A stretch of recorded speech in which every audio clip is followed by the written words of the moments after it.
This is the orientation class for Soc 380 taken on February 13, 2018.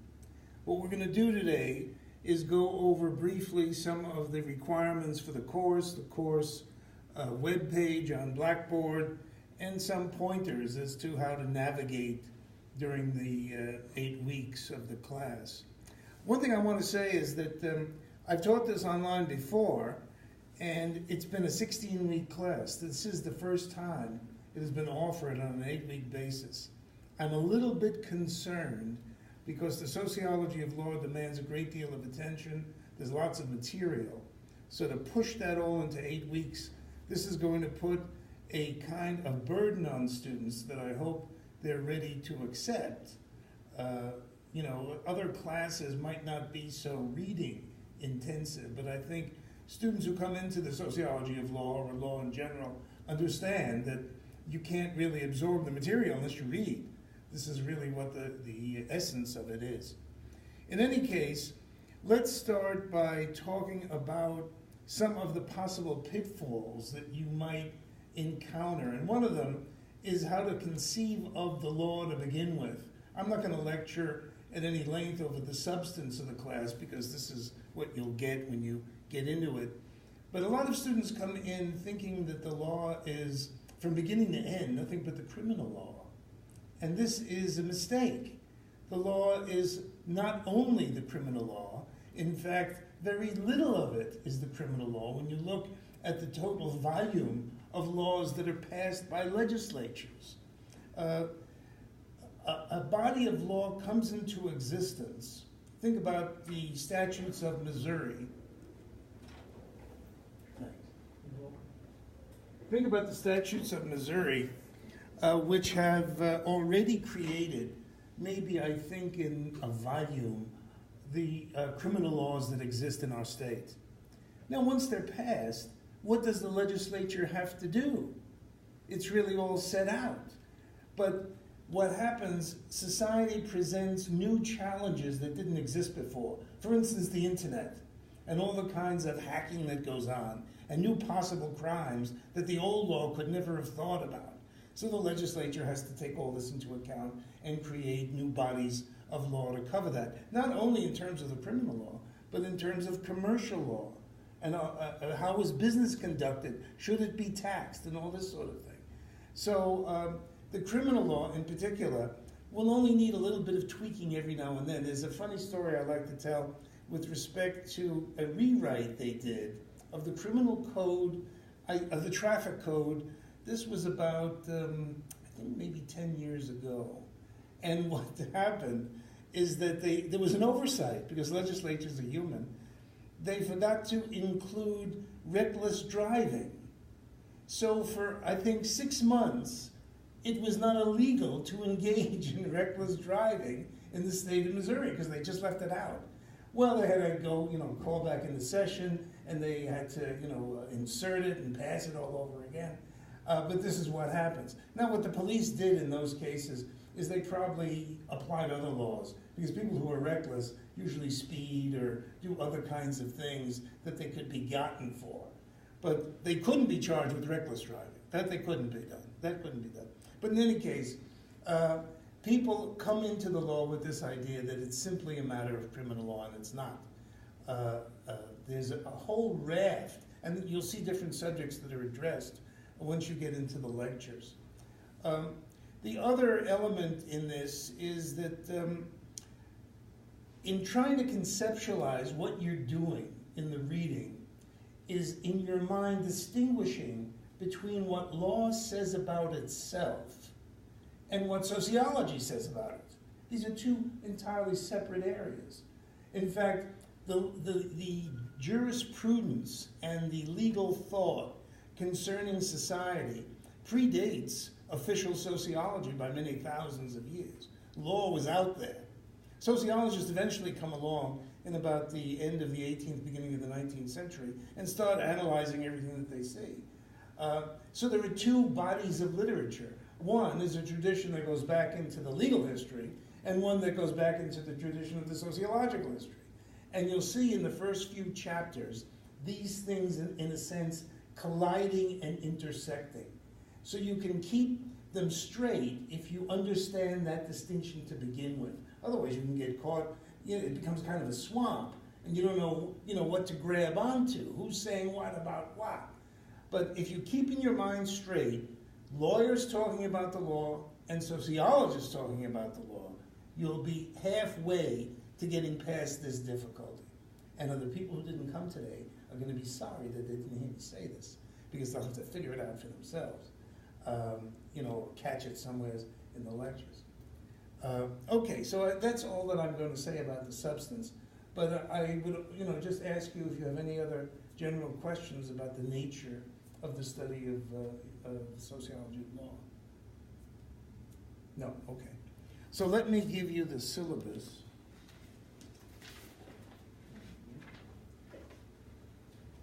And we can go through it. And so those who are watching or listening, I am going to put this on the net, so people will have to work hard to avoid this lecture. But don't think that they won't. People will not understand it. It's really very disheartening. So you see on the left, let's refer to the Blackboard site. This is the home page, and you'll see it every time you get to it. I put up a drawing, a colored drawing by Honoré Daumier. I don't know if you are familiar with him. He was a kind of do-gooder artist of the 19th century. And I love this particular rendition because it captures the urgency of the attorney gesturing to this poor creature who he's representing. You have no idea what it's all about. But I mean, there's something, it's a case, and he wants to present it in a way that will do best for his client. It's wonderful, the way you get all that just from the gesture. Okay, so let's look, this is the home page. Let's look at the syllabus information. And there's a syllabus on here. If you ever want to refer to it, let's see if this is going to come up. No, it does. Okay, I'm not going to read this thing through with you because you can do that on your own, the course description, course objectives. The text. The text, I have a copy of it here. It's Vago. Put it in front of the camera. It's the 10th edition. 10th edition. Vago should be ashamed of himself for coming out with 10 editions. By the way, this is not the last edition. There's yet another one, a newer one. Well, there's got to be new things put into a text about the law because it changes so dynamically. But believe me, 10 editions were not justified. And they get more expensive every year. I mean, I think it's terrible the way students are soaked, which is why I continue using them until as long as I possibly can. And it's paper, and you can rent them. There are all kinds of ways you can avoid being hit with the charge. The thing about the text that I find, this text that's good, is that it isn't all theory. If you look at a lot of sociology of law texts, they just talk about theory from beginning to end. This one does not. And our course is broken up into 3 parts: perspective at the beginning, then process, how does the law work, how do courts work, and then the profession. How do you get to be a lawyer, how many lawyers are there, and the whole world of legal practice. We're going to discuss at the end of the class with 1 chapter left for social change. So this is the text, and I think you'll find it somewhat entertaining, as entertaining as reading about the law can be. Okay, so let's go further down in grading, which is, I think, what students are highly interested in. I have to start off by saying this is not a class that operates on a percent basis.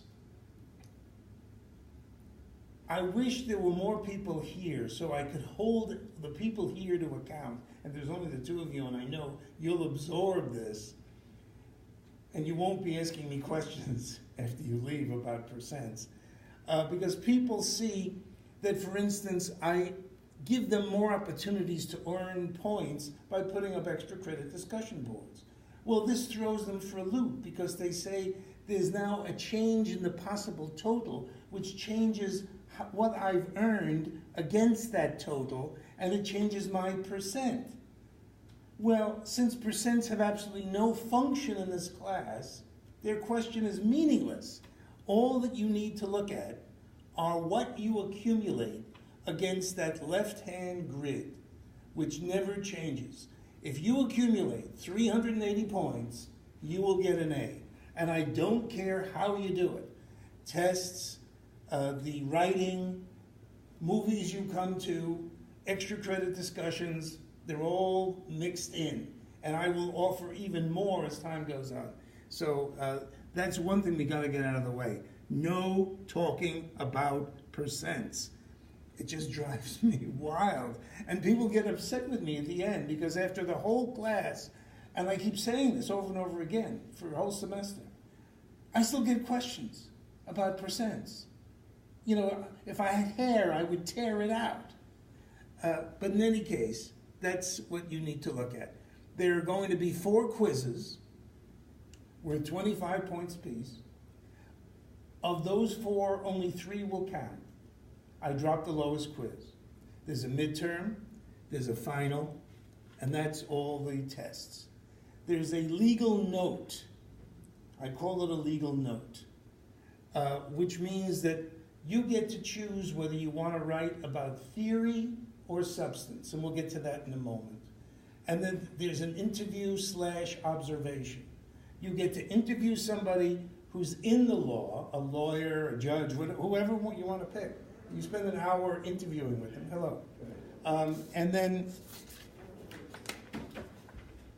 you spend an hour interviewing with them, and then you write the interview up. These are fairly short exercises. Neither of them are more than 5 pages. You can fulfill the requirement by writing 5 pages. I don't think that's a very large burden on students. Or you can observe. You don't need to do an interview. You could go to a courtroom and sit there for an hour and watch what goes on, and then write out what you've seen, and that will suffice. You just tell me which court you went to, when it was, and so on. So those are the 2 writing exercises. Then there are blogs. There's going to be a blog for every chapter. I think there are 9 chapters in this book. I'm sure there are 9. So that there are 9 blogs, but you don't need to write a blog for every chapter. Only 5. That's the requirement. Each blog will be worth 5 points. If you make pertinent comments about the site you have chosen, and what this blog means, for instance, there's a chapter on legal process. So you need to find a website that you think exemplifies one aspect of legal process.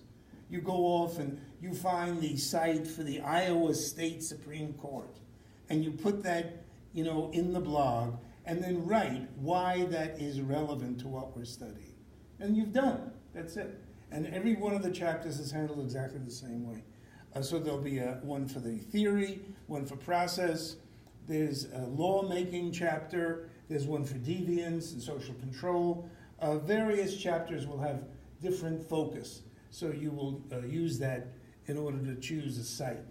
Then there are discussion boards. Now, there are more discussion boards than blogs, because being 9 chapters, in a 16-week class, I can't do a chapter a week, because there are only 9, and there are 16 weeks. So I divide them up. There's enough material, in a chapter. There's enough material in a chapter to justify doing more than 1 lecture. So I believe in, let's go back to the lectures and tests, which is where you'll find the lectures. Oh, and I put up cartoons for each of the lectures. You get a cartoon to make you chuckle before you go off and groan. All this is found on Blackboard? Yes, this is the Blackboard site. So there's a welcome module as well. I mean, beside this orientation class, there's a full welcome module that repeats some of this material. And then here's the introduction, chapter 1. Chapter 2, you'll see, appears, I believe, 3 times. Well, no, I haven't put that one up yet.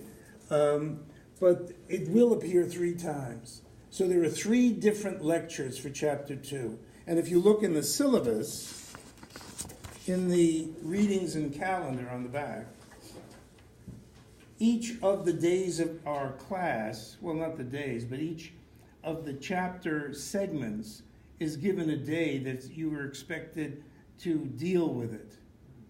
So in the first week, from March 19th to March 26th, when the class opens, we're doing chapter 1 and 1/3 of chapter 2. And then you'll see quiz 1 will happen in that very next week on Tuesday. You don't know this, you can't see it from here. Because sometimes the quizzes are not listed, nor the tests, on the exact days that they happen. All of these are either Mondays and Wednesdays. That doesn't mean that every quiz and test is going to be on a Monday or Wednesday. In fact, that first one is going to be on Tuesday. So I will announce that. You will get an email telling you when the quiz happens. Okay, so the chapters are broken up in this fashion. And I think chapter 4 is the only one that isn't broken up, because that's one of the shortest chapters in the text. All the others are broken up in one way or another. Oh, and the last, even chapter 7, the one on law and social change, is broken up. And the chapter 9 is also very short, and that is segued into chapter 2 at the end on March 28th. But there are discussion boards for each of these segments. And I expect that you participate in discussion boards by making comments of at least 25 words or more. And for that, you'll get 1 point. And over the course of the course, it's 1 point apiece. 25 points are the max you can earn putting anything into a discussion board. There'll be extra credit discussion boards as well. In addition to those, we'll be able to earn more points. Okay, so that gives you the discussion boards. I think we've covered all the elements there, yes. I will send out an email telling you about a film that'll occur in the evening, probably sometime, I would think, at the end of March. Yes, that'll be the first one. And it'll probably be about 7 o'clock in one of the rooms in Strong. You come in, you see it, you get 10 points for having attended. You don't need to do anything else but watch the film. If you can't come and you still want the credit, you can watch the film on your own and then call me up or come in, here, and we meet for about 15 minutes and I greet you mercilessly over the film because I've seen them all many times and know them backwards and forwards. So you'll get credit that way. Nobody will be left out. Sometimes, and there are people who may be listening to this lecture who can't come in. They live at a distance, or there is some problem with their mobility. They can't come in to speak about a film. They will not be at all affected. They will have the same chance of getting points for films. Okay, so let's go back to the readings and content. There are also readings, required readings for the class, readings to the midterm, and they are listed, and you'll see at the top that anything that has a password connected with it, Cromwell is the password with a capital C. So for instance, the first one, Concept of Law, you click on the link, there's the place for the password, and there is the reading. So you don't need to go to the library or do anything like that. It's all available to you in that way. They aren't all readings. For instance, this is a website, and I will ask you to look at the film and also to pay attention to this map of boundaries of the federal courts and the district courts. You don't need to memorize this, but you do need to know that we are in the Eighth Circuit, in the Eighth Appellate Circuit of the United States courts. That you'll need to know. But we'll get into this in the middle of the class. This is a long way to go before we get to that. But it's not all simply reading, which I think would be fairly deadly. I think this is just a page of, if I'm not mistaken, yeah, this is just showing you a flow of criminal justice system attrition, case attrition, which you'll need to go through when we get to that point in the class. So, and in the second half, it'll be the same thing. In fact, I think there are more YouTube videos and other kinds of media in the second half than in the first. So there's a fair amount of work here, and I don't want to go beyond the point of reasonableness and assigning these things. What else have we got? This is simply for your edification, important terms. I created this many years ago. These are significant terms. They are not hot-buttoned, and significant figures in the sociology of law, which you might find useful at some point in your careers. And these are articles of general interest. I will continue adding to these throughout the class. This is a blog, Student Intros, where you can gain 5 extra credit points by introducing yourself. Simply going on there and creating like a little page, information you want to share with your classmates, with me, and so on. I think it sort of breaks the ice in a class like this. I think that's it. Yep. Discussions, there's only one discussion up there. I haven't opened them up yet, and I won't for a while, because I don't want people to post until the class really begins. But if you do have any questions, this will always be open. This is the Course Issues Discussion Board. If you have any questions about it, I look at these frequently, at least every day, and you can get an answer. One of the things that creates a difficulty is that students don't label these things correctly. They don't label the thread. They'll put up something and call it question. And this tells nobody anything. So that, for instance, I use the example of extra credit. If you had a question about how to earn extra credit, label it earning extra credit.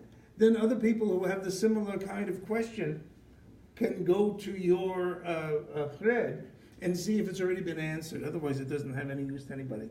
And that also applies to any of the threads in any of the boards. They need to be labeled. I will delete them. If you put up something that is incorrectly labeled, I will delete them. Assignments. This is the information about the theoretical notes, the substantive note, and the interviewer observation you do. It gives you instructions on how to do them. For instance, if you look at this one, you'll see, and again on the back, on the readings and calendar, on April 27th, the theoretical or the substantive note will be due. You decide which one you want to do. So the difference being that the theory of law, you might pick Max Weber or, I don't know, Oliver Wendell Holmes, whoever you find interesting, and you want to expand on what they've said about the law in terms of their theoretical position. The substantive note, in contradistinction to that, would be a particular legal issue. You want to follow up, say, birth control as a legal issue. There's a very famous case called Griswold v. Connecticut, which is considered like the landmark case in birth control. You could read that case. I say read the case and then talk about it. But if you've ever looked at some Supreme Court cases, has anybody ever done that? Looked at a Supreme Court case? Well, you're going to get an awakening when you do. Because some of them are fairly cut and dried, and they may be a few pages. Some of them go on for 60 and 70 pages. and filled with legal jargon. I mean, you won't know what they're talking about unless you can really get used very quickly to what the language is. So I won't ask you to read the whole case. I don't expect you to. But you need to read enough of it to know what its subject matter is and what the decision meant. And that you can get from the case with selective reading. So this is, the judgment of each student becomes significant here. And it wouldn't necessarily be only a Supreme Court case or the Supreme Court of the United States. You might be interested in the Supreme Court case in Missouri. Every state in the Union has its own Supreme Court, which decides matters of state law. We'll be getting into this when we talk about legal process. So there are some court cases dealing with state law that are not reviewable by the United States Supreme Court. They don't have jurisdiction over everything that happens in the United States. I think this is something that people have the idea that, oh, everything eventually will wind up in the Supreme Court, but this is not true. There is a jurisdictional issue which says that only if a federal case, a federal issue is involved, will it get into the federal courts. Otherwise, it is strictly a state matter. So that's your choice. Then we talked about the observation or interview, and that's yet, you can go on there and look at how to do that. There's instructions for that. And that's due on May 3rd. The theoretical or substantive note is due on April 27th. I usually make them due at different times and earlier in the class, but that's 16 weeks. And I just couldn't, in good conscience, ask you to write a note about theory 3 weeks into the class. I just thought that that was too soon. But what I will do is offer 5 points extra credit to anybody who turns in the note at least a week early. If you turn the note in, it doesn't say this, but I'm telling it to you now, by April 20th at 5 p.m., and you can turn it in at any time before that, you will get 5 points extra credit. And that also applies to the interview or observation. If you turn them in early, you will get 5 points extra credit. This way, I don't know, you probably are unaware of how many people are registered in this class, but I consider it to be quite a few, considering it's an undergraduate upper level class. There are 40 students who are registered online here. So I hope I don't get 40 notes all at the same day. And the reason I made it due, the interview or observation, on May 3rd, is the class will be over the next week. I can't do 40 interviews that quickly and then, turn around and do the final. I wouldn't get it done by the time the end of the class came. So this is the basis for that. Okay, where are we in this? We've done the assignments. These are the blogs. They are there up until chapter 3. I think chapter 4 is after the midterm. No, I will put up chapter 4 before the midterm. They will disappear. This is another thing I need to tell you. The blogs are only up half the course. So you need to decide quickly which blogs you're going to do.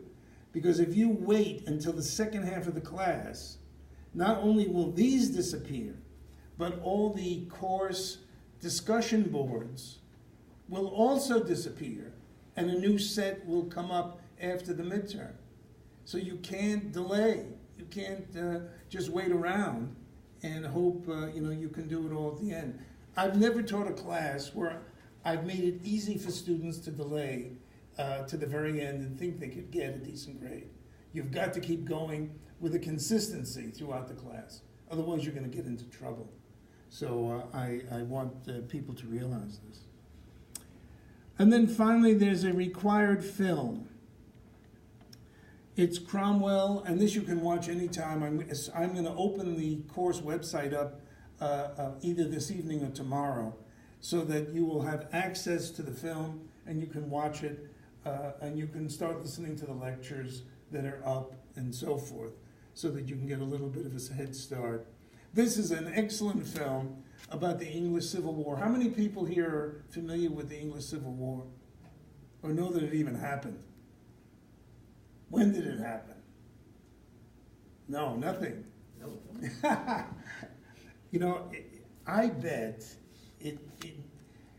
I would put a great deal of money on the fact that English college students would have no difficulty with our Civil War and know when it happened.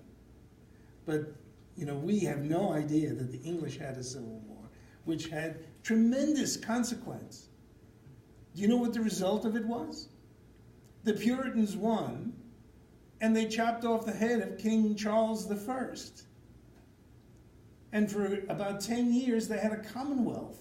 It was a republic before they invited his son to come back and be the king again.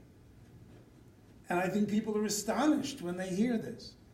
But it's an important episode because think of this. The Puritans, when did they come to the United States? When was Plymouth founded in Massachusetts? 1620. They were disgruntled 20 years before the Civil War in England. But the Puritans left over there that hadn't come here were so disgruntled, along with a lot of other people, that they made the war and chopped off the king's head. Now, 100 years later, people in the United States were getting a little bit tired of the king. So what do you think they were thinking about when they made our revolution? Obviously, it was on their minds that there was no problem in kicking out a king since they'd done it before. It wasn't something that revolutionary, if you really think about it. So I think this film will give you a great deal of insight into a piece of history that Americans hardly ever see. And it's an excellently done film. Richard Harris plays Cromwell. You couldn't get a better Cromwell. A really fabulous character. So this is will be made available to you. Okay, I've spoken very fast. I don't want to take up your whole afternoon with this. Oh, gee, well, it's not that late. It's only 35 minutes. But are there any questions, anything you want to raise before we finish? I might just be missing it, but I don't see quiz 2 on this list. Did quiz 2 get left off? I see quiz 3, 4, and 1. Oh, gee. I'll have to, I can put it up here. Okay. So that there's no problem with that. Thank you for reminding me. It'll be sometime before the midterm. Okay. So in case you're wondering, let's see, quiz 1. I think quiz 2 will happen, say, around April 4th. That would be my guess. But, you know, don't hold me to that until I look. Let me make a note. Add quiz 2. I don't know how that happened. So, anything else? No. You're all satisfied. Well, wonderful. I don't think there's anything here. I'm not going to take attendance unless you want me to know that you were here. You can introduce yourself. Is it extra credit or something? Well, I mean, if I know who you are, I mean, that's already putting in my mind that you have a kind of commitment to what's going on more than average folks.